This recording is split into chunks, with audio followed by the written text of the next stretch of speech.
I called last stop 3 times. She didn't move. Her eyes were open, staring at the ceiling, and I knew she was gone, but then her phone lit up on the seat next to her. "Where are you taking her?" Let me start from the beginning. My name's Marcus, and I've been driving the number 42 night bus through the heart of Atlanta for almost 8 years. It's a thankless job, the night shift. You get the drunks, the graveyard shift workers, the folks who've got nowhere else to go and nowhere to be. You get the tired eyes and the slumped shoulders and the people who smell like cheap whiskey and cheaper regret. But I liked it. I liked the quiet. I liked the way the city looked different in the dark. All glittering lights and empty streets. Like a movie set that's just waiting for something to happen. I never thought that something would happen to me. I never thought a routine run would turn into a nightmare I'd never wake up from. It started like any other Thursday night. I pulled out of the depot at 11 p.m., right on schedule. The air was warm and sticky, that classic Atlanta humidity that clings to your skin like a wet blanket. I had my usual thermos of coffee, my police scanner humming quietly on the dash, and my playlist of old blues songs crackling through the speakers. The first few stops were dead. Nobody waiting, nobody getting on. Just me and the empty streets and the flickering streetlights that cast long, dancing shadows across the asphalt. By midnight, I'd picked up a handful of passengers. A security guard heading to his shift at the hospital. A young woman with headphones, tapping her foot to something I couldn't hear. An old man who smelled of cigarettes and mothballs, clutching a plastic bag like it held his entire life. And her, the woman who would change everything. She got on around 12:15 a.m. at a stop near the Old Fox Theatre. I remember noticing her because she was dressed too nicely for a night bus. A black dress, heels, a pearl necklace that caught the dim light of the bus. She looked like she'd just come from a wedding or a funeral, or maybe some fancy dinner she didn't want to be at. Her face was pale, her eyes distant, and she didn't say a word when she swiped her card. She just walked to the back of the bus, sat down in the second to last row, and stared out the window. I didn't think much of it. Night bus passengers come in all shapes and sizes. I drove on. I made my stops. The security guard got off at the hospital. The young woman got off near Georgia State. The old man nodded off in his seat, his head bobbing against the window. And the woman in the black dress stayed right where she was. Not moving, not blinking, just staring into the dark Atlanta night as if she was looking for something she'd lost. 45 minutes passed. Maybe an hour. I'd lost track. The route looped through downtown, past the glowing skyscrapers and the empty sidewalks, and the homeless camps tucked under the overpasses. I pulled up to the last stop on the line, the one near the old railroad yard on the south side. I killed the engine, turned on the interior lights, and called out, "Last stop, folks. End of the line.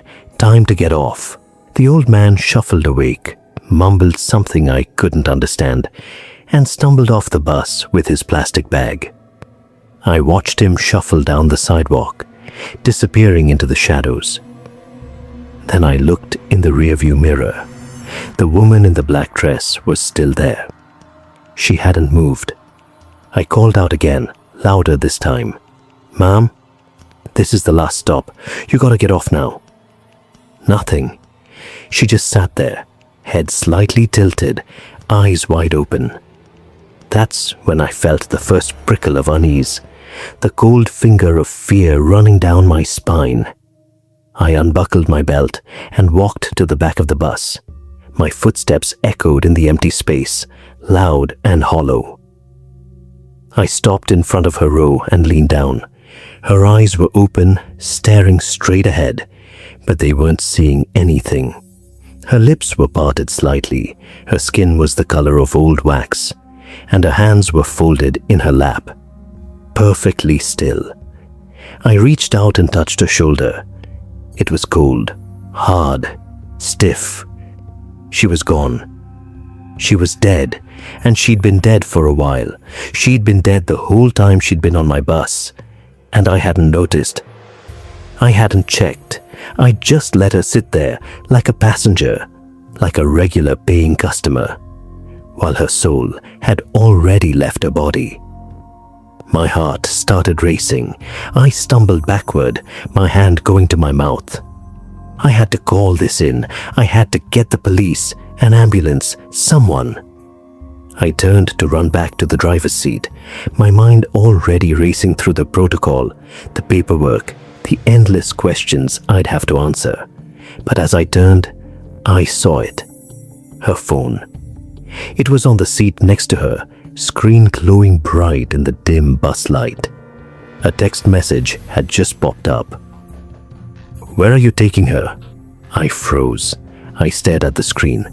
That was impossible. Nobody else was on the bus. The phone had been sitting there the whole time. I reached for it, my hand trembling, and tapped the screen. There was no lock. It just opened to a messaging app. The sender was listed as him. No contact photo, just that single word. I looked at the message history. It was a long thread, dozens of messages, all from him. And they were all questions, questions about me, questions about the bus, questions about where I was going. I scrolled back. Which bus is she on? The number 42? Is Marcus driving tonight? Where is he taking her? Tell me the route. Is she still on the bus? Don't let him stop. Where are you taking her? My blood went cold. This person knew my name. They knew my route. They knew exactly where I was right now. And they were watching. They had to be watching. I looked around frantically, scanning the dark windows, trying to see through the reflections. Was there someone outside? A car? A shadow? I pressed my face to the glass, but I couldn't see anything, just the dark street and the distant flicker of a broken streetlight. Then another message came through. Don't call the police. Don't get off the bus. Start driving again. I should have ignored it. I should have called 911 right then and there. But something stopped me. Some primal instinct, some deep animal fear that told me whoever was on the other end of that phone was close. Very close. And they knew exactly what I was doing. I looked at the phone, then at the dead woman, then back at the phone. My hand was shaking so bad I could barely hold it. Another message buzzed. Drive. Take the loop again. Turn around at the railroad yard. I didn't know what else to do. I was terrified, confused, and alone. I looked at the dead woman again, those empty eyes staring at nothing, and I felt a wave of nausea wash over me. But I did what the messages said. I walked back to the driver's seat, my legs feeling like jelly, and I started the engine. The bus rumbled to life. I pulled away from the curb, my eyes darting to the rearview mirror constantly, expecting to see someone running after me, someone screaming, someone with a gun or a knife or worse. I drove. I followed the route. I made the turn at the railroad yard, like the message said. And then another message came through. Good. Now go past the depot. Don't stop. Take the back roads toward the old warehouse district. My heart dropped. The depot was where I was supposed to end my shift. That was my safe place, my refuge. And this person was telling me to bypass it, to drive deeper into the abandoned industrial wasteland on the edge of the city. I hesitated. I slowed down. The phone buzzed again, more insistent this time. I said, "Don't stop. Keep driving or I'll start shooting. I'm right behind you." I looked in my side mirror and saw it. A black sedan, headlights off, following just a few car lengths back. I couldn't see the driver. The windows were tinted too dark. But I knew it was them. They'd been following me the whole time. They'd been watching me pick up that woman, watch her die, watch me notice, and watch me panic. They were in control now. I drove. I didn't have a choice. The bus lumbered through the empty streets, past boarded-up factories and rusted chain-link fences and warehouses that looked like they hadn't seen a living soul in years. The phone kept buzzing. More messages, directions, turns. Left here, right there, straight through that intersection. Every turn I made, I saw the black sedan in my mirror, matching my movements perfectly. They were hurting me, pushing me somewhere, and I was too terrified to do anything but obey. Then the messages changed. She was my wife. I read it and I felt my stomach drop. She left me. She took everything, and you drove her here. You brought her back to me. Another message. I've been following you for weeks. I knew she'd take the bus. I knew she'd come back to this part of town eventually. And another. I put something in her drink before she left. She didn't know. She didn't feel a thing. I looked in the mirror. The black sedan was closer now. So close. I could see the glint of metal in the driver's hand. Was it a gun? A knife? I couldn't tell. Open the back door. The message was cold, clinical, demanding. I'm coming on board. And Marcus, if you try to run, I'll put a bullet in your spine. I sat there, frozen, my foot hovering over the gas pedal. I could floor it. I could ram the sedan. I could drive through a fence, crash into a building, draw attention somehow. But the dead woman was behind me. Her eyes were still open. Her phone was still buzzing. And I knew in that terrible moment that I wasn't the hunter. I was the prey.